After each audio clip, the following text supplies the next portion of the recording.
अस्सलाम वालेकुम दोस्तों, उम्मीद करता हूँ कि आप सब खैरियत से होंगे। आज की हमारी वीडियो का टॉपिक है कि जो है ना, आपने अगर ऑस्ट्रेलियन स्टूडेंट वीज़ा फ़ाइल किया है तो उस पर जो है वो ये आप करना चाहते हैं तो उस पर कितना ज़्यादा एक्सपेंसेस आते हैं आपके और कितना टाइम इन्वेस्ट होता है। प्रीवियस वीडियो में हमने एक्सप्लेन किया था कि आप स्टूडेंट वीज़ा के जो मेजर स्टेप्स होते हैं, आप किस तरह से स्टूडेंट वीज़ा फ़ाइल कर सकते हैं, वो बताया था। अब हम उस पर अपना टाइम ड्यूरेशन बताएंगे। बिल्कुल। टाइम ड्यूरेशन के साथ साथ बताएंगे कि कितना एक्सपेंसिव उसके ऊपर आते हैं। तो फर्स्ट जो स्टेप होता है उसमें आपके पास जो मेन रिक्वायरमेंट होती है वो आपके पासपोर्ट की होती है। पासपोर्ट आपको पाकिस्तान जो है वो अप्लाई करना होता है। उसके साथ जो आपने इंग्लिश प्रोफिशेंसी रिक्वायरमेंट होती है, जो आपके कोर्स के मुताबिक आपने उसको पूरा करना होता है। उसमें हमारे पास दो चीज़ें आती हैं, एक पीटी होता है और एक आइल्स होता है। जो पीटी की फ़ीस है वो ऑलमोस्ट 350 ऑस्ट्रेलियन डॉलर्स है और आइल्स की जो फ़ीस है वो ऑलमोस्ट 450 ऑस्ट्रेलियन डॉलर्स है। तो इसके लिए टाइम ड्यूरेशन चाहिए होता है, वो ऑलमोस्ट 1 मंथ इनफ होता है स्टूडेंट पे। क्या वो कितना टाइम कंज्यूम करता है। अगर हम सेकेंड स्टेप की बात करें तो वो आपकी जो है ना, आप कह लें कि एप्लीकेशन फ़ी होती है। अब पहले ये होता था कि एप्लीकेशन फ़ी यूनिवर्सिटी में कोई आपने फ़ी पे नहीं करनी होती थी अपनी एप्लीकेशन लॉन्च करने के लिए। बट अब जो है वो यूनिवर्सिटीज़ में चूँकि बहुत ज़्यादा एप्लीकेशन आती है तो उन्होंने भी एक ही अपना ज़रिया, वो आप कह लो कि ज़रिया आमदन साथ में बना लिया है कि जब आप यूनिवर्सिटी में एप्लीकेशन सबमिट करते हैं तो उसकी एप्लीकेशन फ़ी होती है, दैट्स अराउंड कॉस्ट आप कह लो कि 50 टू जो है ना $100 होती है। वेरी करती है हर इंस्टीट्यूट पे। और जो है ना, सेकंड जो फी आपको इम्पोर्टेंट पे करनी पड़ती है वो आपकी कंसल्टेंट की फी होती है, कंसल्टेंसी फी। वो हर, अब जो है ना, वो आपकी कंसल्टेंट की डिफरेंट फी होती है। पाकिस्तान में अगर हम बात करें तो जो है ना अराउंड 30 to 60,000 जो है ना वो PKR आपसे कंसल्टेंट्स लेते हैं। But it's all up to के जो है ना, आप किस कंसल्टेंट से अपना जो है वो केस प्रोसीड करवा रहे हैं। उसमें से जो हाफ आपने इनिशियली डिपॉजिट करनी होती है अपनी एप्लीकेशन फाइल करवाने से पहले, और हाफ आपसे कंसल्टेंट जो है ना वो वीज़ा फाइल करते वक्त देते हैं। और इसमें जो एप्लीकेशन आपने यूनिवर्सिटी में फाइल करवा दी, कंसल्टेंट ने आपकी एप्लीकेशन फाइल कर दी, ठीक है, एक यूनिवर्सिटी में करता है, 2 में करता है, 3 में करता है, it's all up to you and consultant. और यूनिवर्सिटी में एप्लीकेशन सबमिट हो गई तो उसमें फिर आपके 20 बिजनेस डेज के बाद जो है ना, विद इन 20 बिजनेस डेज आपका ऑफर लेटर आता है यूनिवर्सिटी की तरफ से।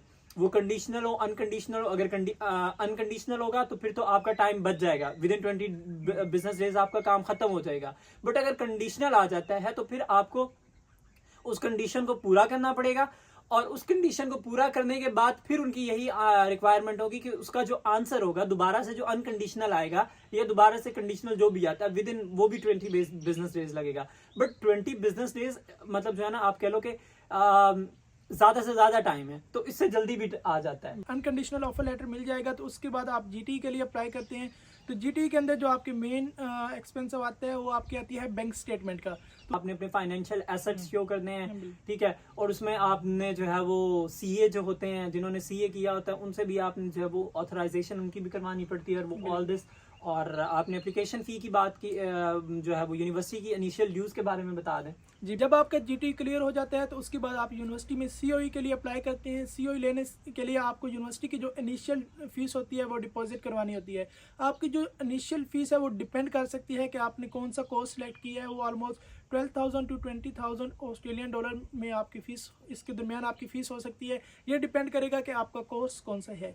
तो ये फ़ीस डिपॉजिट करवाने के बाद जब आपकी यूनिवर्सिटी, आप बैंक के थ्रू जब फीस सबमिट करवा देंगे तो ऑलमोस्ट 6 वर्किंग डेज लगते हैं बैंक की अप्रूव होने में। फ़ीस जब यूनिवर्सिटी के बैंक अकाउंट में जब आपकी फ़ीस पहुंच जाएगी तो यूनिवर्सिटी आपको जो है वो ऑलमोस्ट मैक्सिमम 20 वर्किंग डेज में जो है वो आपको सीओई इशू कर देगी।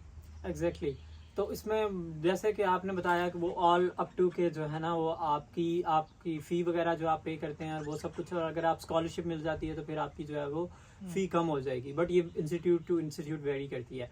अगर मैं नेक्स्ट इंपॉर्टेंट स्टेप की बात करूं तो वो आपका हेल्थ कवर है, ठीक है। अगर हम हेल्थ कवर की बात करें तो ये ऑलमोस्ट कॉस्ट करता है आपको $500 to $600 per year. But it's all depends कि आपकी डिग्री कितने ड्यूरेशन की है। अगर मास्टर्स के लिए है तो 2 साल, आपकी 1000 में जो है वो ऑलमोस्ट $1,000 to $1,200 में जो है वो आपकी हेल्थ कवर आपको मिल जाएगी। बट अगर आप किसी प्राइवेट से लेते हैं, अगर आप अपनी रिस्पेक्टिव यूनिवर्सिटी से लेते हैं तो वहां से आपको कॉस्टली पड़ती है। अराउंड आप कह लो कि $1,500 to $1,600 वो आपसे चार्ज करते हैं। यूनिवर्सिटी वाले ज्यादा चार्ज करते हैं क्योंकि उसमें से कंसल्टेंट भी जो है वो उसकी भी कुछ, क्योंकि यूनिवर्सिटी जो होती है वो आप जो कंसल्टेंट्स होते हैं ना उनको भी पे करती है आपकी वीजा एप्लीकेशन फाइल करने की, और आपको कंसल्टेंट हमेशा इस बात पे रेजिस्ट करेगा, आपको मनाने की कोशिश करेगा कि भाई आप जो है ना वो यूनिवर्सिटी की ही हेल्थ कवर लें, वो ज्यादा आपके लिए बेनिफिशियल होगी, ये होगा वो होगा। क्यों?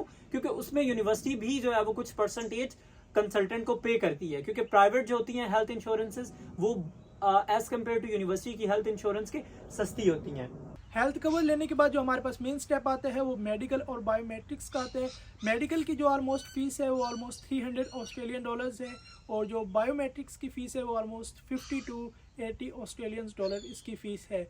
और इसकी अगर हम ड्यूरेशन की बात करें तो ये डिपेंड करता है कि जो आपको बायोमेट्रिक्स की अपॉइंटमेंट है वो कब की मिली है, क्योंकि मेडिकल तो जो है वो सेम डे ही हो जाते हैं, लेकिन जो बायोमेट्रिक्स है उसकी जो टाइम है वो वेरी कर सकते हैं, वो डिपेंड करेगा कि आपको अपॉइंटमेंट कब की मिली। जो बायोमेट्रिक्स होगी वो भी डायरेक्टली जो होंगे बायोमेट्रिक्स वाले वो आपकी एम्बेसी को फॉरवर्ड कर देंगे, ऑस्ट्रेलियन एम्बेसी को, और जो मेडिकल का रिजल्ट होगा वो भी आपको भेजने से पहले एम्बेसी को भेज दिया जाएगा, और उसके बाद जो है ना वो आपको भी सेंड किया जाएगा। लास्ट और फाइनल स्टेप होता है कि आपने जो है वो अपनी वीज़ा जो आपने अपना वीज़ा फाइल करना है, उसकी पहले तो फीस बहुत कम थी, लाइक 650 ऑस्ट्रेलियन डॉलर्स थी, बट अब जो है ना वो उन्होंने बढ़ा दी है, तो अब 1600 ऑस्ट्रेलियन डॉलर्स है, जो कि एक ह्यूज अमाउंट है। तो इसमें आप अपना वीज़ा फाइल करेंगे, और वीज़ा अब जो है ना वो डिपेंड करता है कि आपका कितना टाइम लेता है, 1 महीना भी ले सकता है, आपके 10-15 दिन भी हो सकते हैं। It's all up to embassy के वो कितनी जल्दी जो है ना वो आपका प्रोसेस कंप्लीट करती है। इस सारे प्रोसेस में एक बात रह गई थी बैंक स्टेटमेंट की। अगर हम मिलकर उस बैंक स्टेटमेंट के उसको डिस्कस कर दें तो उसमें बैंक स्टेटमेंट आपकी कुछ यूनिवर्सिटीज भी मांगती हैं कि आप उन्हें बैंक स्टेटमेंट शो करवाएं, तो आपको यूनिवर्सिटी को भी शो करवानी पड़ती है बैंक स्टेटमेंट। और कुछ जो है ना, अब अगर यूनिवर्सिटी आपसे मांगती है बैंक स्टेटमेंट तो आप यूनिवर्सिटी को शो करवाने से लेके एम्बेसी के वीजा आने तक आपको अपनी जो है वो बैंक स्टेटमेंट दिखानी पड़ती है। तो उसमें जितना भी ड्यूरेशन लगता है वो आपको उस वक्त तक बैंक में अपने पैसे रखने पड़ेंगे। बट कुछ यूनिवर्सिटीज ऐसी होती है ना जो कि उन यूनिवर्सिटीज को हम कहते हैं ए लेवल की यूनिवर्सिटी। तो जो ए लेवल की यूनिवर्सिटीज होती हैं मोस्ट प्रोबेबली वो आपसे जो है वो बैंक स्टेटमेंट नहीं मांगती, लेकिन एम्बेसी में आपको शो करवाने पड़ते हैं। तो जैसे कि असद ने बता दिया कि लेवल 1 की यूनिवर्सिटीज में आपको वो नहीं शो करवानी पड़ती, बट अदर यूनिवर्सिटीज में करवानी पड़ती है। और अगर मैं उसकी बात करूं, फर्ज कर लें कि आप लेवल 1 में अप्लाई करते हो, उसके बाद जो आपका ड्यूरेशन आता है ना, तो आप जितनी देर आपने वीजा है, वो चाहे महीना है, 2 महीने, 3 महीने, जितनी देर में आपका वीजा आएगा उतनी देर आपने पैसे अपने बैंक अकाउंट में होल्ड करने हैं। इन शॉर्ट अगर मैं सारे एक्सपेंसेस और टाइम की बात करूं तो आपका जो टाइम ड्यूरेशन है वो 4 months are enough for this process. But अगर आपको कोई कंडीशनल लेटर या एम्बेसी की तरफ से F56 फॉर्म अगर एम्बेसी की तरफ से मिलता है तो वो एम्बेसी की रिक्वायरमेंट होती है कि आपने कुछ डॉक्यूमेंट्स एम्बेसी दोबारा आपसे जो है बिल्कुल, अगर इस तरह के आपके वो जो है ना डॉक्यूमेंटेशन आपको दोबारा से नहीं करनी पड़ती और कोई ऐसा प्रोसेस नहीं होता तो 4 मंथ्स इनफ टाइम है। उसके अलावा अगर हम जो है वो अब एक्सपेंसेस की बात करें तो दैट कॉस्ट अराउंड $20,000 to $25,000। और अगर हम इसे पाकिस्तानी पैसों में बात करें तो ये 35 से जो है वो 45 लाख के दरमियान आपका खर्चा होता है। 4 से 5 माह लगते हैं और आपका जो है वो ऑस्ट्रेलियन जो स्टूडेंट वीजा है वो आपका आ जाता है। आप कुछ कहना चाहेंगे? जी बिल्कुल, ये वेरी इसलिए करते हैं क्योंकि आपकी कोर्स की जो फीस है उसके ऊपर डिपेंड करेगा। तो यही थी हमारी आज की वीडियो। अगर आप किसी भी जगह पे कंफ्यूज्ड हैं, कोई भी आपको अगर कोई क्वेश्चन है तो आप कमेंट सेक्शन में पूछ सकते हैं। तो अगर आपको हमारी वीडियो अच्छी लगी है तो वीडियो को लाइक करें, दोस्तों के साथ शेयर करें। Okay, thank you very much.